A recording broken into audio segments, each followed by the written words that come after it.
విశాఖలో దారుణం జరిగింది. ఒక దళిత బాలికపై 10 మంది అత్యాచారానికి ఒడిగట్టారు. మానవ మృగాల చేతిలో ఆ బాలిక నరకం అనుభవించింది. పొరుగు రాష్ట్రం ఒడిశా నుంచి పని కోసం వచ్చిన బాలిక జీవితాన్ని కొందరు దుర్మార్గులు చిదిమేశారు. వదిలేయండి అని వేడుకున్నా కాళ్లా వేళ్లా పడినా ఆ నరరూప రాక్షసులు కనికరించలేదు. 17 ఏళ్ల బాలికను ఓ యువకుడు ప్రేమ పేరుతో వంచించి కామవాంఛ తీర్చుకున్నాడు. తన మిత్రుడిని ఉసుగొల్పాడు. పుట్టెడు దుఃఖంతో కుంగిపోతున్న ఆ బాలికపై మరో 8 మంది కన్నుపడింది. 2 రోజుల పాటు ఓ గదిలో నిర్బంధించి చిత్రహింసలకు గురిచేసి అత్యాచారానికి పాల్పడ్డారు. ఆలస్యంగా వెలుగులోకి వచ్చిన ఈ సంఘటన విశాఖ నగరవాసుల్ని ఉలిక్కి పడేలా చేస్తోంది. ఒడిశాకు చెందిన ఓ కుటుంబం విశాఖ కంచరపాలెంలో నివసిస్తోంది. ఓ నేవీ ఆఫీసర్ ఇంట్లో సహాయకురాలుగా పనిచేసింది. బాలికకు భువనేశ్వర్ ప్రాంతానికి చెందిన ఓ యువకుడితో పరిచయం ఏర్పడి ప్రేమగా మారింది. డిసెంబర్ 18న ఆమెను ప్రియుడు 4వ పట్టణ పోలీస్ స్టేషన్ పరిధిలోని ఓ హోటల్కు తీసుకెళ్లి అత్యాచారం చేశాడు. తన స్నేహితుడిని రప్పించి అఘాయిత్యానికి పురమాయించాడు. దీంతో తీవ్ర మనస్తాపానికి గురైన ఆ బాలిక బలవన్మరణం చేసుకోవాలని నిర్ణయించుకుంది. దిక్కుతోచని స్థితిలో ఆర్కే బీచ్కు వెళ్లి రోధిస్తోంది ఆ బాలిక. గమనించిన మరో నయవంచకుడు సాయం చేస్తామని ఆమెను నమ్మించి స్నేహితుడి ఇంటికి తీసుకెళ్లి బంధించాడు. ఇక అతడితో పాటు మరో 8 మంది 2 రోజుల పాటు బాలికపై అత్యాచారానికి పాల్పడ్డారు. వారి చెర నుంచి తప్పించుకున్న బాలిక ఒడిశాలోని కలహండి జిల్లాలోని స్వగ్రామానికి వెళ్లిపోయింది. ఇక విశాఖలో ఆమె తండ్రి తమ కూతురు కనిపించట్లేదంటూ పోలీస్ స్టేషన్లో ఫిర్యాదు చేశారు. కేసు నమోదు చేసుకున్న పోలీసులు బాలిక ఒడిశాలో ఉన్నట్టుగా గుర్తించారు. అక్కడి నుంచి తిరిగి విశాఖలోని తన ఇంటికి తీసుకొచ్చారు. మానసిక ఆందోళన, భయంతో బాలిక తనకు జరిగిన అన్యాయాన్ని నిన్నటి వరకు తల్లిదండ్రులతో చెప్పుకోలేకపోయింది.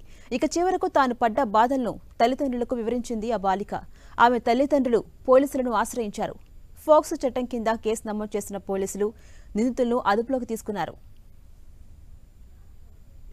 ఇదే అంశంపై మరింత సమాచారం మా ప్రతినిధి జార్జ్ అందిస్తారు. జార్జ్, ఓ బాలికపై 10 మంది యువకులు పలుమార్లు అత్యాచారానికి పాల్పడిన ఘటన విశాఖ నగరంలో కలకలం రేపింది. అత్యాచారం తర్వాత షాక్ లోకి వెళ్లిన యువతి ఒడిశాలోని స్వగ్రామానికి వెళ్లింది. ఆమె కనిపించలేదంటూ ఆ బాలికలు పోలీసులకు ఫిర్యాదు చేయడంతో అసలు విషయం అనేది వెలుగులోకి వచ్చింది. ముఖ్యంగా చూసుకున్నట్లయితే గత నెల 17వ తేదీన బాలిక ప్రియుడితో కలిసి ఫోర్ట్ టౌన్ పరిధిలోని ఒక లాడ్జికి వెళ్ళింది. ఆ లాడ్జికి వెళ్లిన తర్వాత వారిద్దరు శారీరకంగా కలిసిన తర్వాత ఆ ప్రియుడు సైతం కూడా తన స్నేహితుడికి ఫోన్ చేసి అక్కడికి రెప్పించి ఆ బాలిక మీద తన స్నేహితుడు సైతం కూడా అత్యాచారం చేయడం జరిగింది. అయితే దీంతో మనస్తాపం చెందిన ఆమె చనిపోదామంటూ కూడా ఆర్కే బీచ్ కు వచ్చి తన ప్రియుడే ఇలా చేసాడంటూ కూడా ఆందోళనలో ఉన్న సమయంలో అక్కడే కొంతమంది పనిచేసే ఫోటోగ్రాఫర్లు ఎవరైతే ఉన్నారో వారిలో ఒక వ్యక్తి ఆమెను ఓదార్స్తున్నట్లు నటించి మీకేమి కాదు, మీకు న్యాయం చేస్తామంటూ కూడా ఆమెను తీసుకువెళ్లి ఆ తర్వాత ఒక గదిలో బంధించి అతనితో పాటు మరొక 7 వ్యక్తులు సైతం కూడా అత్యాచారం చేశారు. అయితే వారి చెర నుంచి తప్పించుకున్న ఆమె స్వగ్రామమైన ఒడిశా ప్రాంతానికి వెళ్లిపోయింది. ఆ ఒడిశా ప్రాంతానికి వెళ్లిన తర్వాత తండ్రి ఫిర్యాదుతో వాళ్ళంతా కూడా ఎంక్వైరీ చేసినప్పుడు ఆమె ఒడిశాలో ఉన్నట్లు గుర్తించడం జరిగింది. ఈ నెల అంటే గత నెల 22వ తేదీన ఆమెను తీసుకురావడం జరిగింది. తీసుకువచ్చిన తర్వాత ఆమెను ఆందోళనకరంగా ఉండడం, షాక్ లోకి గురై ఉండడం, ఏమీ మాట్లాడకపోవడంతో తల్లిదండ్రులు ఆమెను అలాగే ఉంచారు. అయితే ఈ జరిగిన ఘటనకు సంబంధించి పోలీసులు సైతం కూడా ఎక్కడికి వెళ్లారు, ఏం జరిగింది, ఏంటి చెప్పాలంటూ కూడా ఆమెకు చెప్పడంతో ఒకసారిగా తనకు జరిగిన అన్యాయాన్ని తల్లిదండ్రులకు పోలీసులకు వివరించింది. ఈ నేపథ్యంలో ఈ సంఘటన నిజంగా జరిగిందా లేదా అనే కోణంలో పోలీసులు అయితే విచారణ ప్రారంభించారు. ఈ నేపథ్యంలో ఈ సంఘటన జరిగినట్లు పోలీసులు నిర్ధారించి పోక్సో యాక్ట్ కింద కేసు అయితే నమోదు చేశారు. ఏదైతే మొదటగా ఫోర్ట్ టౌన్ పోలీస్ స్టేషన్ పరిధిలో ఏదైతే ప్రియుడితో పాటు వెళ్ళిన లాడ్జిని సైతం కూడా పోలీసులు తనిఖీలు చేశారు. అక్కడికి ఏ సమయంకి వచ్చారు, ఎవరెవరు వచ్చారు అనేది సీసీ ఫుటేజీల ఆధారంగా వారంతా కూడా ఆ కేసును అయితే నమోదు చేశారు. ఆ తర్వాత సీసీ ఫుటేజ్ ఆధారంగా వాళ్ళ ప్రియుడు అలాగే స్నేహితులను కూడా గుర్తించడం జరిగింది. అంతేకాకుండా మరొక వైపు తాను బీచ్ రోడ్డుకు వచ్చిన నేపథ్యంలో బీచ్ రోడ్డులో సైతం కూడా సీసీ ఫుటేజ్లన్నీ కూడా పరిశీలించారు. దాదాపుగా 8 మంది అనుమానితులను సైతం కూడా అదుపులోకి తీసుకున్నారు. మొత్తం ఇప్పటి వరకు 10 మంది అనుమానితులను అదుపులోకి తీసుకొని విచారిస్తూ ఉన్నారు.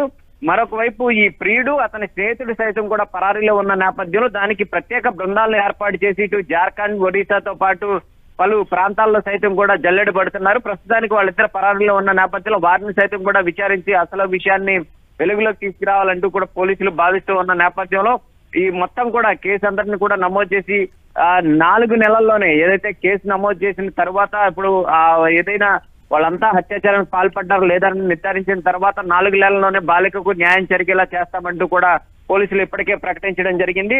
మొత్తం మీద ఆలస్యంగా చోటు చేసుకున్న అంటే వెలుగులోకి వచ్చిన ఈ ఘటనకు సంబంధించి చూసుకున్నట్లయితే ఒక్కసారిగా అందరూ షాక్ గురయ్యారు.